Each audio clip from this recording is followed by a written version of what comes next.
Hello, this is Penny, and welcome to Penny's Place. This is going to be, I've titled this Armageddon End Times, and this is like the big picture for the next, 15 years, I think it goes. I stopped there. What you can expect to have happen. Okay. Now, I'm going to tell you right now, okay? What I'm going to tell you is the same thing I have always done in all my other postings. I'm going to give you what I have read in the Affirmus, okay? And I just went 15 years in, okay? And I stopped. And I just flipped through the years, 2016, 2017 month, and read the planetary things, placements, what they basically were saying in an overview. I always look at the big major planets because they lay the format for the next. They stay around for years and years in the same house. And they pretty much tell you where everything else is going. That being said, let me begin with what I wrote down, what I saw, and what I read coming off the charts, what I read, okay? There's thousands of astrologers. They all read things their own way. This is what I personally see, and I test it to the real time to see how much of what am I saying really does end up playing out pretty close to what I said, and I'm about 75 to 85% accuracy. So take it from there. And I'm continuing to do more of these, the more I see that I am fairly accurate. Okay? Alright, so here we go. This is going to be kind of long, but so worth it. So, I'm going to be covering, skip and a jump, the next 15 years, starting from now till I think I go to the year 2030. Remember, this is something I'm reading off an astrology chart. You have to draw your own conclusions as you go along, okay? Okay, right now,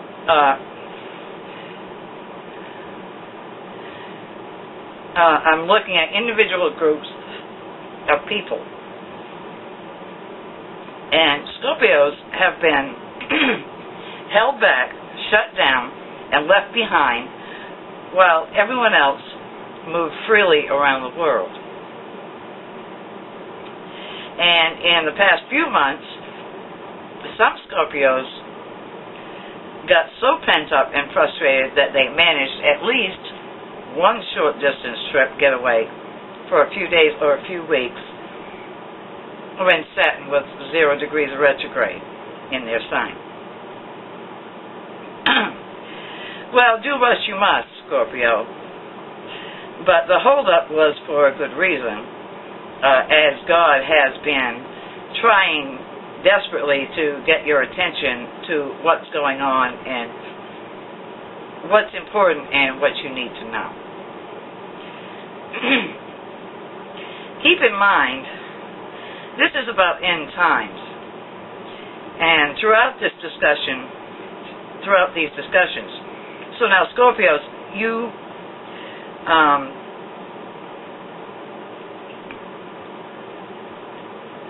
about to be freed from being physically held back and forced to make some internal changes to see just how held back and unhappy you have allowed yourself to be. Now you're free and your money isn't, so now what? Well, you have taken some recent losses financially, and now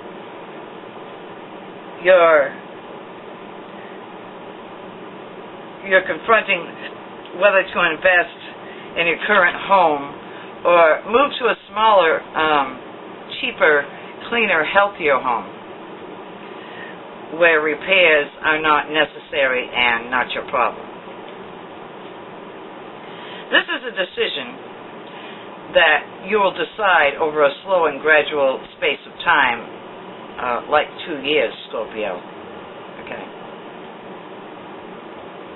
But you'll have a good idea about your plan B before this year is over. Who and what stays and goes or remains the same. You'll figure it out. Just don't let any legal people or government people make you think that you've got the answer right now, because you don't, okay? You have 2 years, or maybe even a little past that. Okay, now, Sagittarius, listen up. Saturn's moving on to your sign now. And you're the next one on the list, where Saturn heads starting in September, October, to experience the restrictions, and boy, you hate it. So better get with God to get you through this 2-year crisis, Sag. You're going to need Him.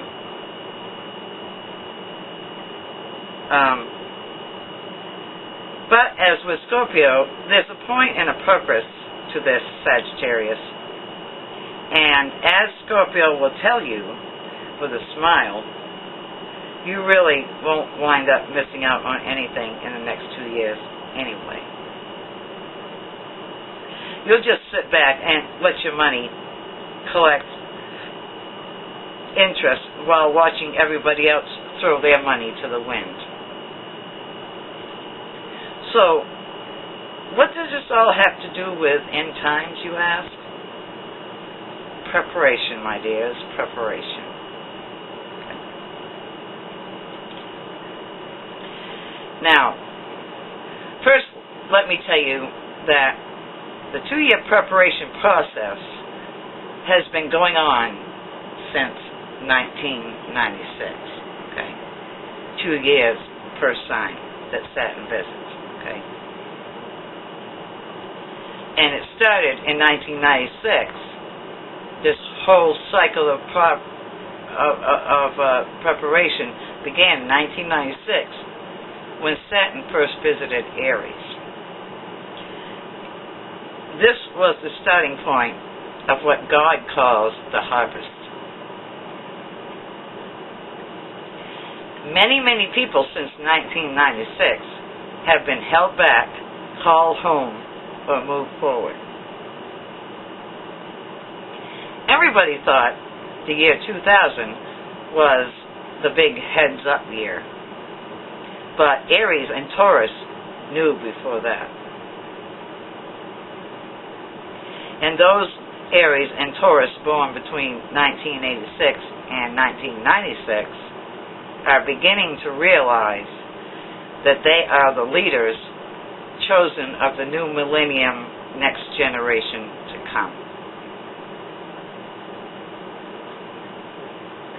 And they were really all alone in their realization while they grew up and moved about a world lost in space and devoid of common sense and reality. Taurians were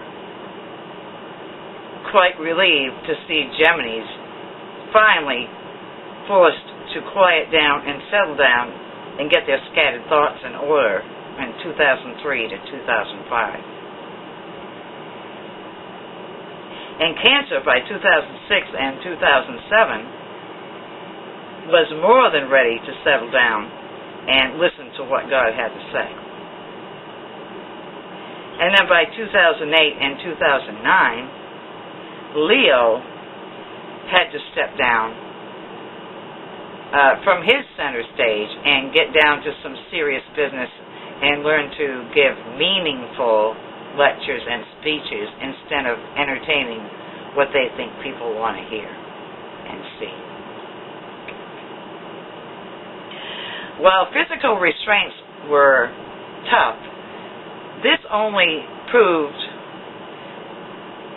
to position Leos into a restricted, selected performance at, let's say, political correctness and moral reserves. So in 2010 to 2012, Virgos had it the worst, as Saturn hung around in retrograde for an increasingly long time. And well, Virgos, that's because, kind of like SAG, you hate committing to and staying still. In fact, you hate commitment, period.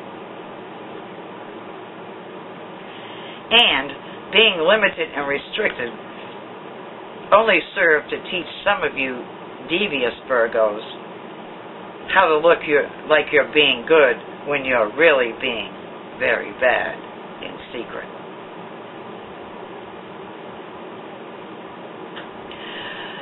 Almost as if you see the Satan in Saturn and decided to call his bluff.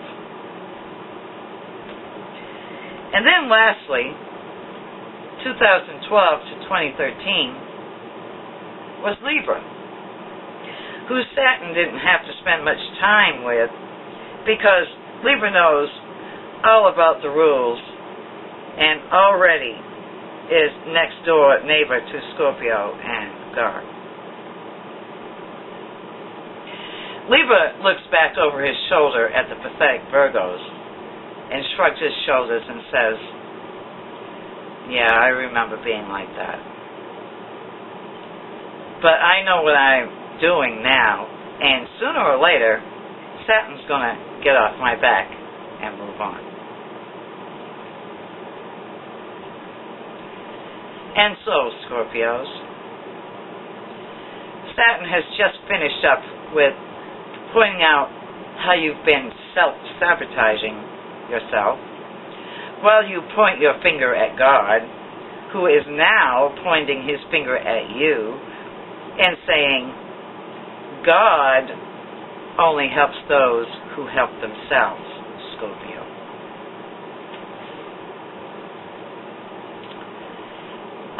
So stop blaming God and start moving forward in faith.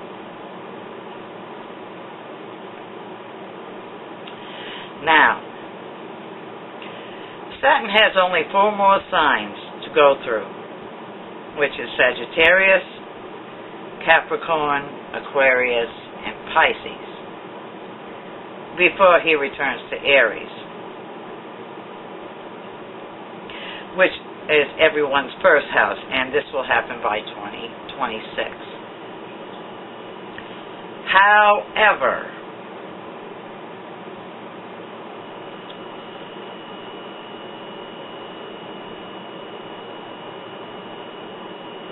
when Saturn returns,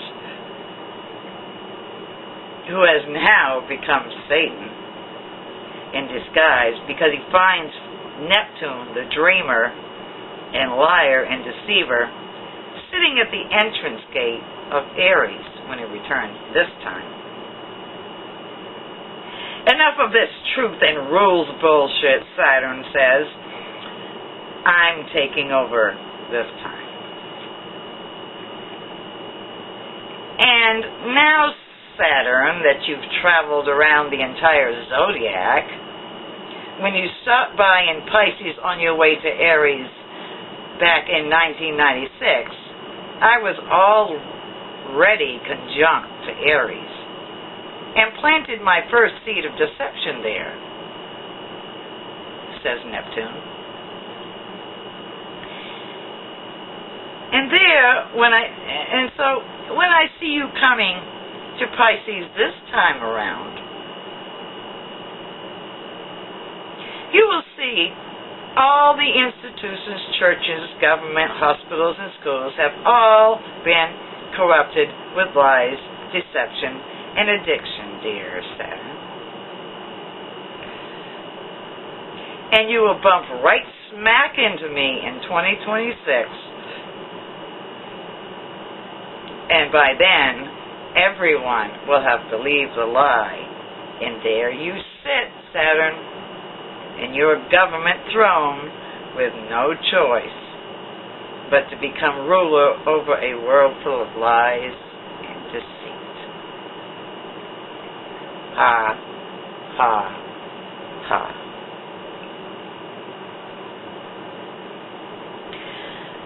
Meaning, of course, that by 2026, with Saturn conjunct Neptune in Aries, everyone by this time will believe the lie, and those who follow the truth and have been removed from earth and have gone with God, or who were sick, maimed, poor, and broken, or mentally ill. These people were removed either by God or destroyed by Satan. Or Saturn, however you want to say it. So, who is left? Now are all those who work with the name and number of the beast. Aries conjunct Taurus, some literally living in what used to be churches, hospitals, and empty, bankruptcy, small government buildings. The market has crashed due to the collapse of the infrastructure.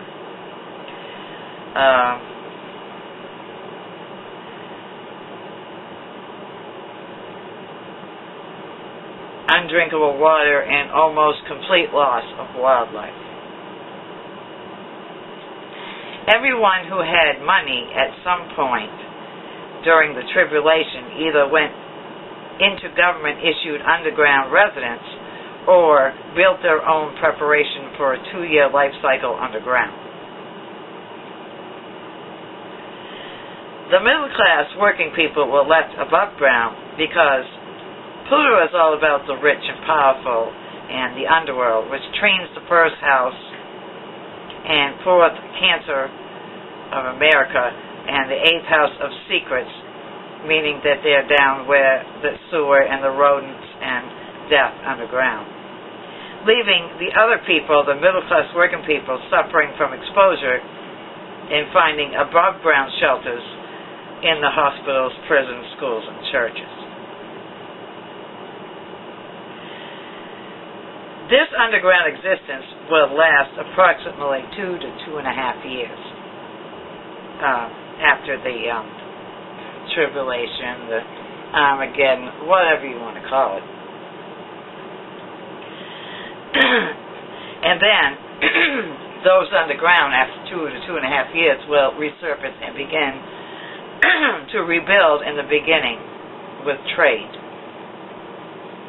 just like it was in the beginning. It's not clear astrologically anyway if anyone who was in the institutional buildings and above ground survived. But I really think 2 years is a long time to stay stationary and avoid movement outside to search for more food, which would have been about a 2 to 2.5 year supply.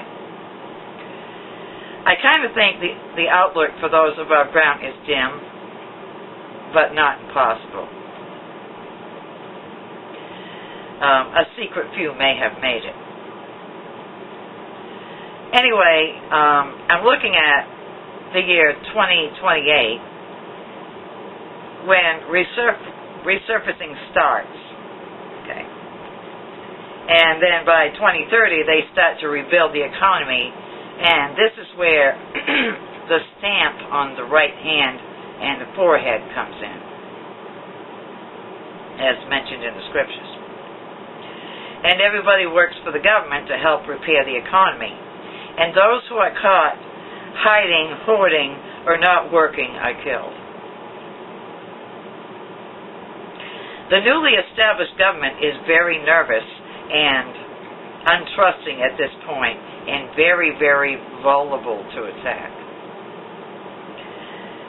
Saturn in Gemini means that transportation and communications will be up and running again, but only for the purpose of work, farms, fields, crops, healthcare, and hospitals.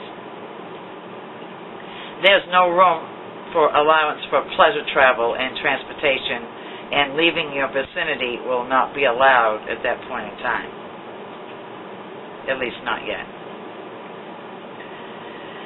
There's a retrograde of Saturn in Taurus starting in 2029. So there's restructuring of the money flow into an economic society that's apparently taking some time to repair, but halfway through 2030, in February, finances move forward again. But the water is still rationed and controlled, and there's rapid increase of health care once long-distance travel for government purposes starts to happen. Electronics will be changing short-distance communication.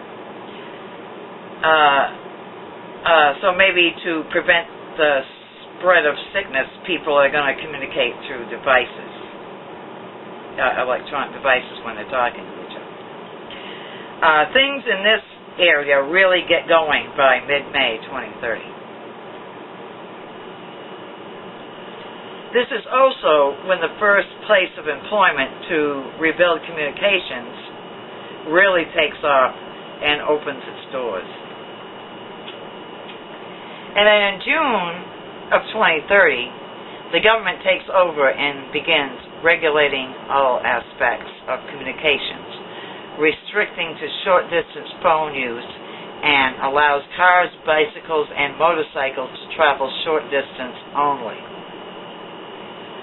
Gas rations would be what I suspect would be the reason for that. But keep in mind now that Neptune, the deceiver and liar, is still in Aries, which is everyone's first house of self. So this new world order is being founded on lies that people believe to be true.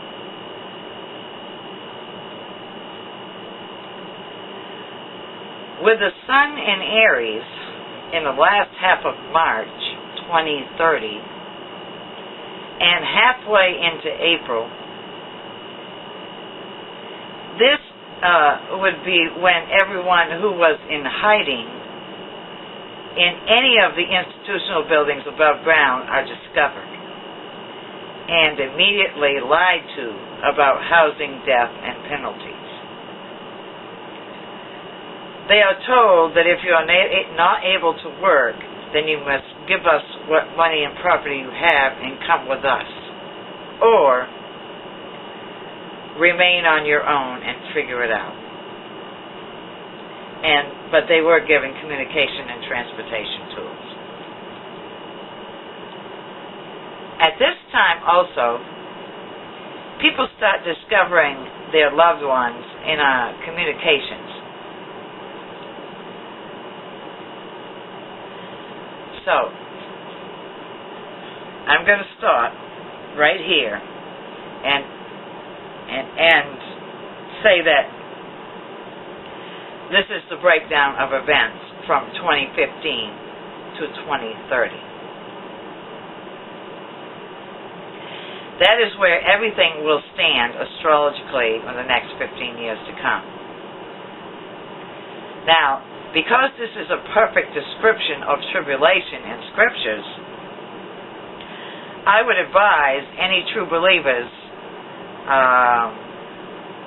out there who are sick, maimed, disabled, mentally ill, or broken in any way, or have found yourself poor as a result of inability to work, to get into your scriptures,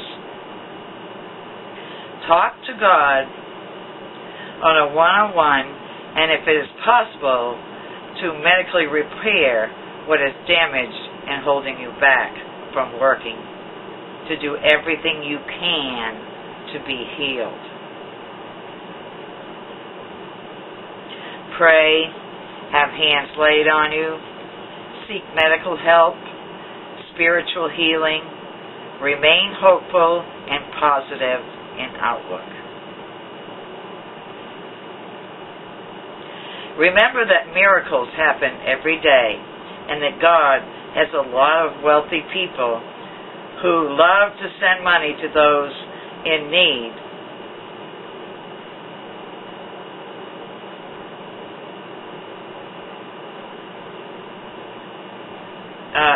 If they know that you will use it well. God has people who have listened to Him long before the Holocaust already, and was already obedient to God, tithed faithfully, stored away a percentage of their pay, and waited on God to tell them on what to do and what to use the money for. These people are in the ready and eagerly waiting on God to reach out to someone in need. And you clearly see now that medical help, surgery, what have you, will still go on even after the tribulation has come and gone.